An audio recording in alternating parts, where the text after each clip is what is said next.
Hossain Mohammad আনোয়ারের legitimate expectation হইল যে আওয়ামী লীগ সহ 14 দল একত্রে রাজনৈতিক কর্মকাণ্ড করে গত 3 নির্বাচন এদেশে অবৈধ শাসন করেছে এবং বিভিন্ন প্রকার ফ্যাসিস্ট কার্যক্রমের সাথে জড়িত ছিল। কিন্তু গত 12ই মে 2025 সালে আওয়ামী লীগের রাজনৈতিক কার্যক্রম বন্ধ ঘোষণা করা হয়েছে।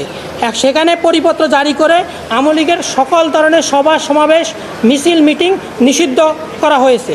কিন্তু হোসেন মোহাম্মদ আনোয়ারের কথা হলো যে আওয়ামী লীগের সাথে যে আরও 13টি দল রাজনৈতিক দল ছিল তাদের বিরুদ্ধে কোনো আইনানুগ ব্যবস্থা গ্রহণ করা হয় নাই এবং এই বাকি যে 13টি রাজনৈতিক দল আছে তাদের রাজনৈতিক কার্যক্রম নিষিদ্ধ ঘোষণা করার জন্য আমরা আইনি নোটিশ প্রেরণ করেছি।